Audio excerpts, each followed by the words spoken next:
भारत एक विशाल और अजीम मुल्क है।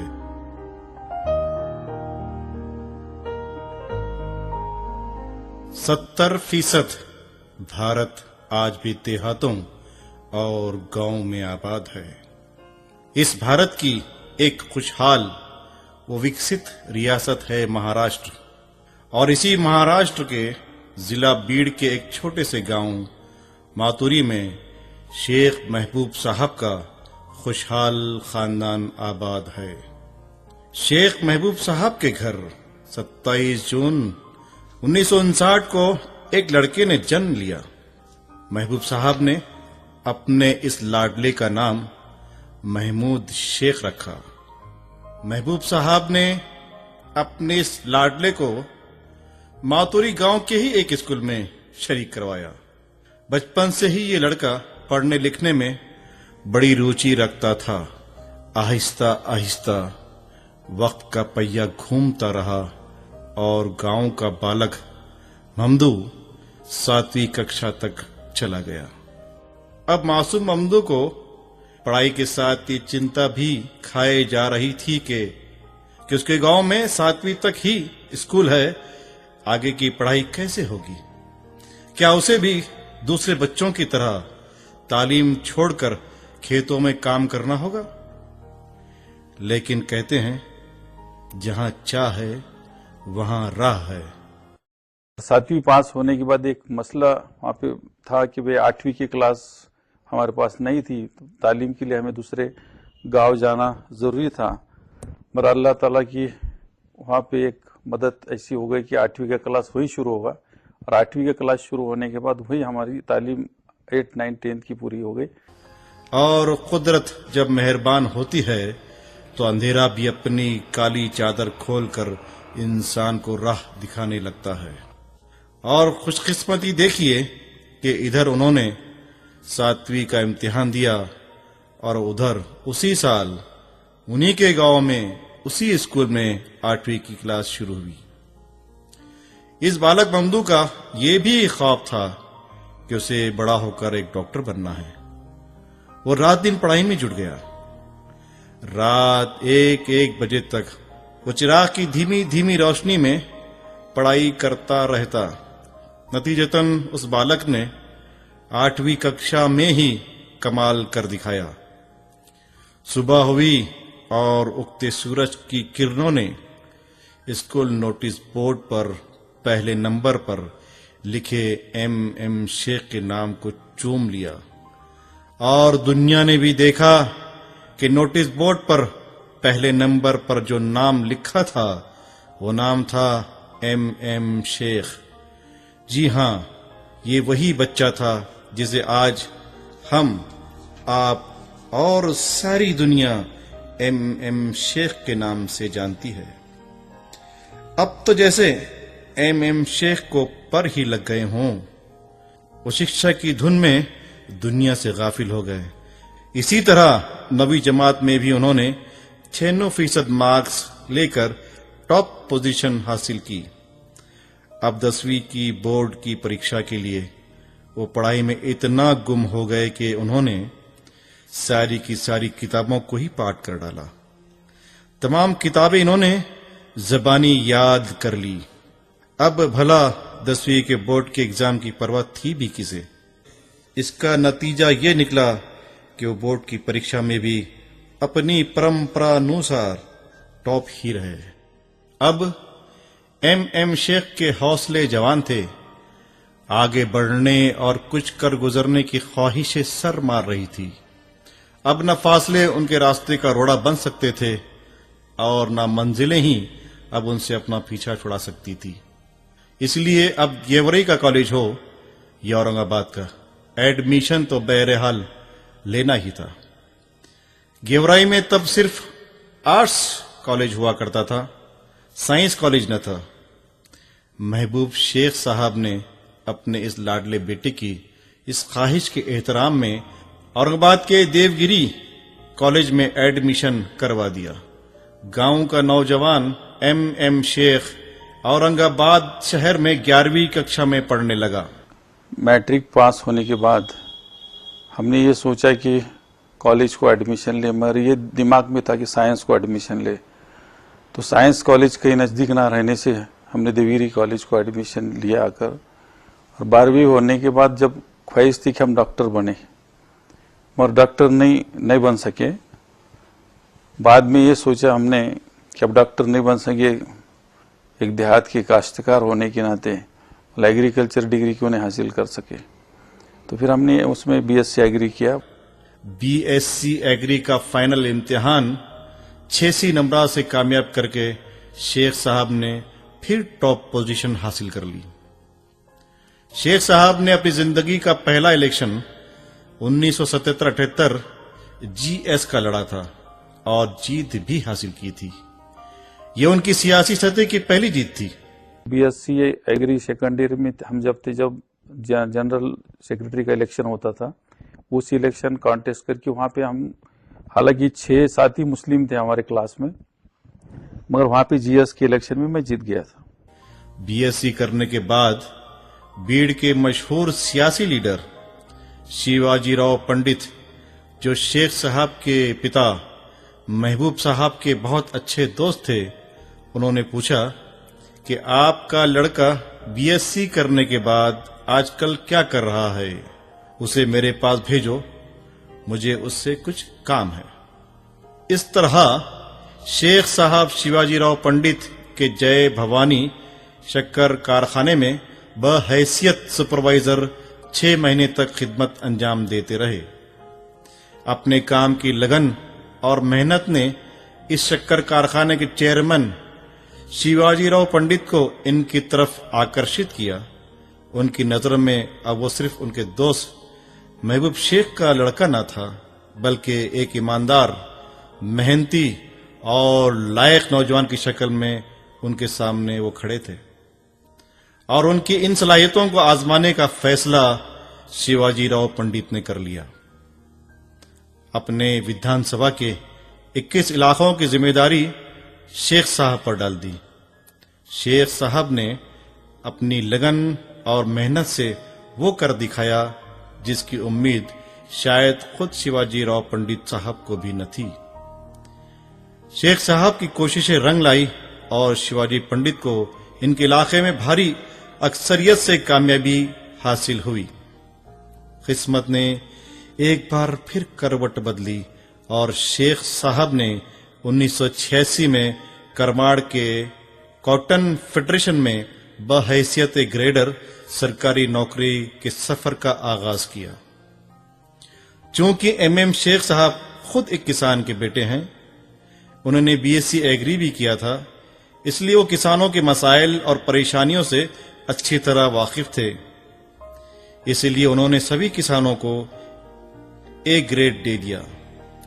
इस पर उस वक्त के जोनल ऑफिसर श्री पवार ने शेख साहब से शिकायत की कि आपने सभी को ए ग्रेड दे दिया, ये कैसे मुमकिन है कि सभी किसानों की कपास ए ग्रेड की हो।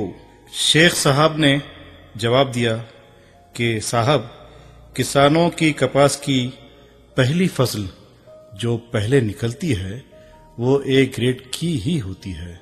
बाद में जो कपास दूसरी बार निकलती है उसका ग्रेड कम होता है, इसलिए मैंने कपास की पहली चुन्नी की कपास को ए ग्रेड दे दिया।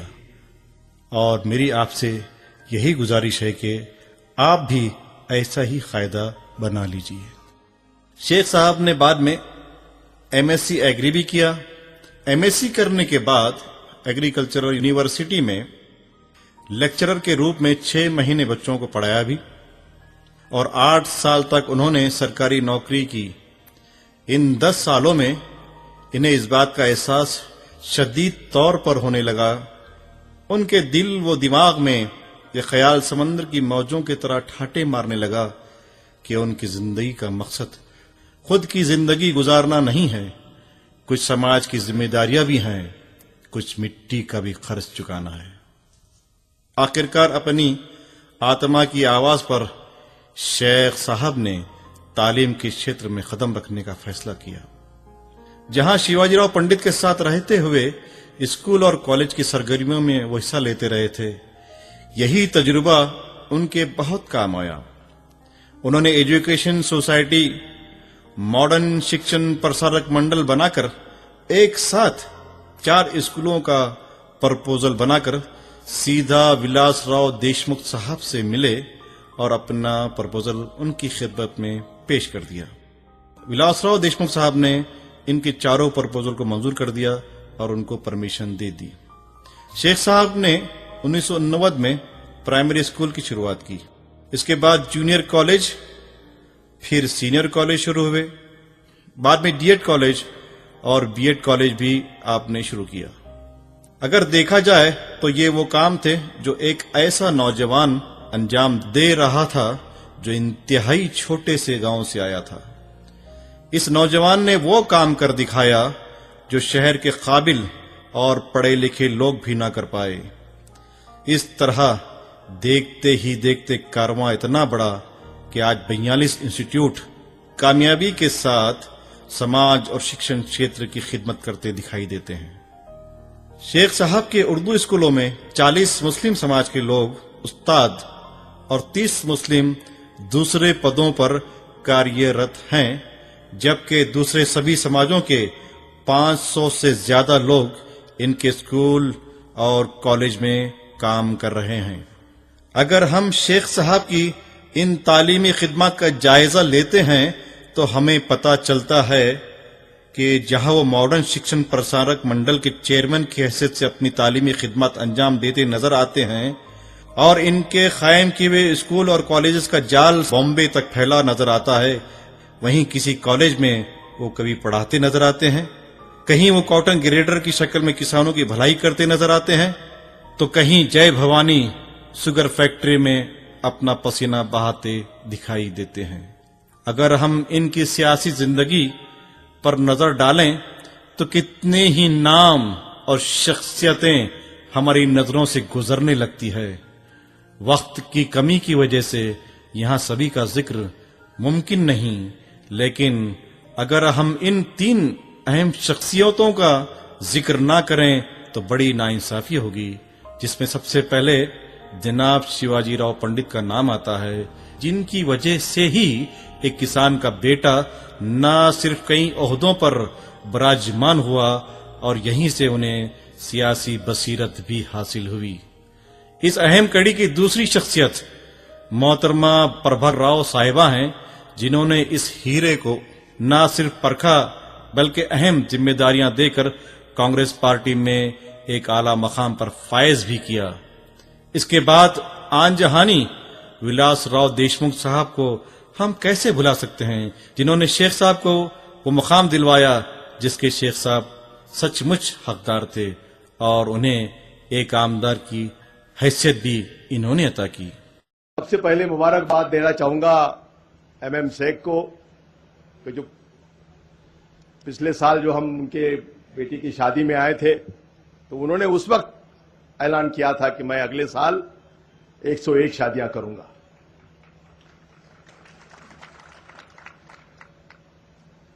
एक राजनीति के क्षेत्र में रहते हुए भी उन्होंने अपना वादा पूरा किया, इसलिए उनको मैं मुबारकबाद देना चाहता हूं। बहुत बार तो हम लोग वादे करते जाते हैं, महफिल होती है तो तालियां बटोरते हैं, लेकिन वो पूरा अपने ध्यान में रखते हुए उन्होंने इतना बड़ा काम किया है, किन लफ्जों में उनका मैं मुबारकबाद दूं वो लफ्ज मेरे पास नहीं है।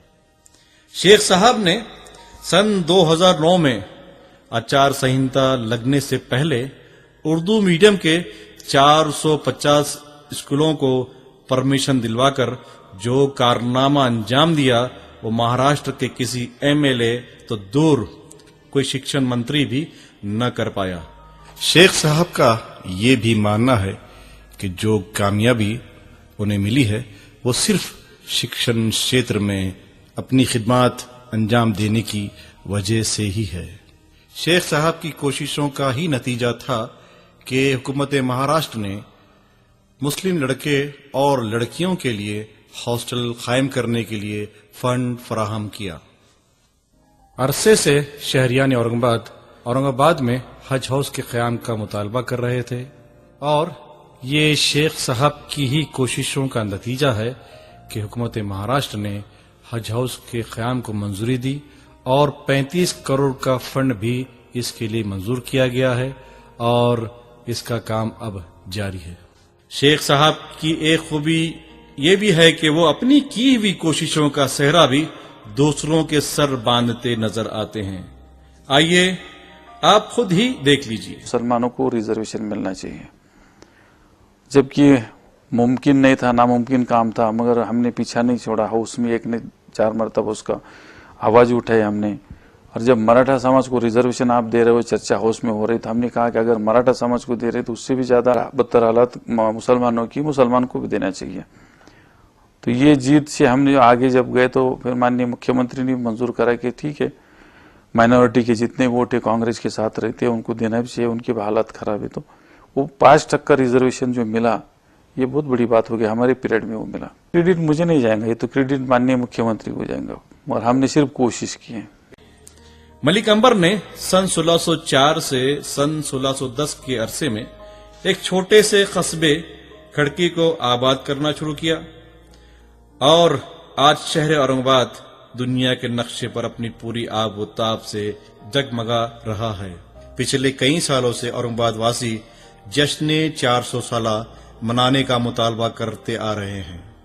हुकूमत भी ये जश्न मनाने और शहर के विकास और तरक्की के लिए 400 करोड़ रुपए देने का फैसला भी कर चुकी थी, लेकिन कुछ लोकल पॉलिटिक्स, कुछ क्रेडिट हासिल करने की होड़ और कुछ फिरका प्रस्ताना रुझान ने इस जश्न की राह में रोड़े अटका दिए। नतीजतन शहर के विकास का ये मामला आज भी खटाई में पड़ा हुआ है। शेख साहब ने जहां इस शहर को इल्म की दौलत से मालामाल किया, वहीं वो जश्न 400 साला मनाने का अज़्म भी रखते हैं। और अगर इस इलेक्शन में एम शेख साहब जीतते हैं तो यकीनन 400 साला जश्न के लिए हुकूमत महाराष्ट्र से औरंगाबाद का आमदार होने के नाते 500 करोड़ का बजट मंजूर करवाना इनके बाएं हाथ का खेल है।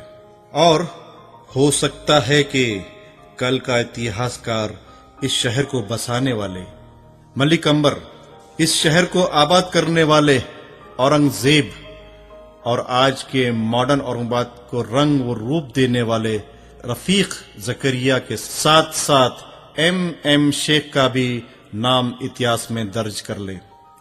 शेख साहब को अपने वोटर्स पर इतना शदीद एतमाद है, भरोसा है कि औरंगाबाद वासी उनके काम की सनत की शक्ल में उन्हें यकीनन वोट देंगे। कांग्रेस को भी विकास के नाम पे वोट मांग रहे हैं। कांग्रेस ने जो डेवलपमेंट किया उसके नाम पे वोट मांग रहे हैं। आज जो भी पूरे मुल्क में और महाराष्ट्र में जो काम हुआ, क्योंकि आप बंबई में देखेंगे तो मेट्रो लाइन शुरू हो गई, हमारे पास जो एयरपोर्ट था तो इंटरनेशनल एयरपोर्ट का दर्जा मिला, हमारे हाजी औरंगाबाद से डायरेक्ट मक्का जा रहे, जद्दा जा रहे हैं, ये तरक्की है। और औरंगाबाद में हज हाउस का ही मसला था, वो भी हमने सॉल्व किया। दूसरा एक मसला ये था कि हमने रिजर्वेशन मांगा था, रिजर्वेशन हमें नहीं मिल रहा था पिछले 60 साल में, मगर वो पिछले 3-4 महीने के पहले वो मुसलमानों को 5% रिजर्वेशन मिला। उसमें मेडिकल में, इंजीनियरिंग में या सर्विसेज में 5% मुसलमानों को फायदा मिल रहा है। शेख साहब की तूफानी दौरे सभी समाजों और सभी तबकों के लोगों के साथ कार्यकर्ताओं की मेहनत ने शेख साहब की जीत पर मोहर लगा दी है। आम आदमी के बढ़ते कदम, जय हो, हर कदम पर भारत बुलंद। जय हो। आओ आओ कांग्रेस के हम साथ चले, आओ हाथ से हाथ मिलाकर चले। जय हो। देख लो कर दिखाया नई सड़कों से ये विकास, देख लो अरे कर लो तुम भरोसा, रोजगार का हक है तुम्हारे पास, ऊंची शिक्षा स्वास्थ्य का धन है, ये तो कांग्रेस का ही प्रण है। जय हो। कांग्रेस के संग आम आदमी के बढ़ते कदम, हर कदम पर भारत बुलंद। जय हो। भाइयों और बहनों, आज भाजपा और शिवसेना एक दूसरे की आलोचना कर रहे। यही नहीं, कल तक जो हमारे साथ थे वे भी चुनाव के बाद किससे हाथ मिलाएंगे, उनसे भी मैं आपको सावधान करना चाहती हूँ। इनके इरादे आपको याद रखना है कि इनके इरादे एक है, इनका मकसद एक है, इन्हें सिर्फ कुर्सी से मतलब है। लोकसभा चुनाव में आपने देखा ही है कि भाजपा शिवसेना झूठ बोलने में किस हद तक जा सकती है। यह अपना मतलब निकालने के लिए चांद सितारे तोड़ लाने जैसे वादे करते हैं और चुनाव खत्म होते ही कहते हैं कि मैं अकेला क्या कर सकता हूं। काम तो पूरे देश के सभी नागरिकों को मिलकर करने पड़ेंगे। अरे क्यों 67 सालों में देशवासियों ने यही नहीं किया है क्या? भाइयों और बहनों, हमको 60 साल के कामों के हिसाब के प्रमाण पत्र की किसी से जरूरत नहीं। कांग्रेस के 60 साल का हिसाब तो सबके सामने है। जात पात, धर्म, भाषा और संप्रदाय के नाम पर भेदभाव करने वालों के जाल में नहीं फंसना। जो समाज में नफरत फैलाते हैं वह महाराष्ट्र का भला कभी नहीं चाहेंगे। तरक्की और खुशहाली सिर्फ आपसी सद्भाव, शांति और अमन चैन के माहौल में ही होती। कांग्रेस पार्टी ने महाराष्ट्र में पिछले 15 साल से प्रगति का एक अच्छा माहौल बनाकर रखा। महाराष्ट्र एक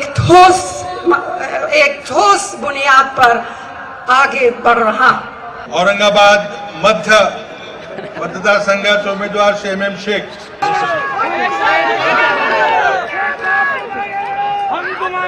कहीं मजहब के नाम पर तो कहीं जात के नाम पर वोट मांगे जा रहे हैं, लेकिन हम जानते हैं कि औरंगाबाद के नागरिक अपने शहर के विकास के नाम पर जात पात से ऊंचे उठकर एमएम शेख साहब को वोट देकर अपने अच्छे नागरिक होने का सबूत देंगे।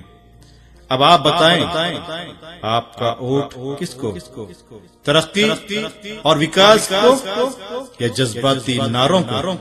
फैसला आपका, क्योंकि जीत आपकी।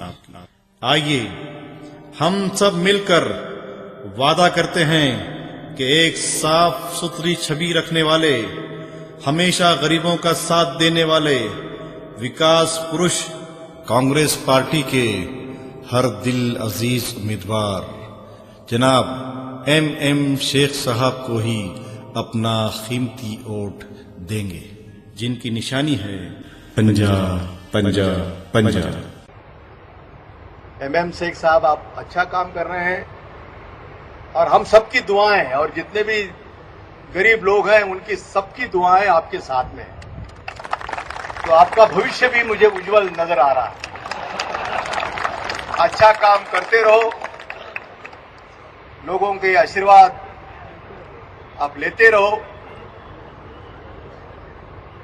अल्लाह ताला आपको भी आशीर्वाद जरूर देगा और हम सबकी शुभकामनाएं, सबकी दुआएं आपके साथ हैं।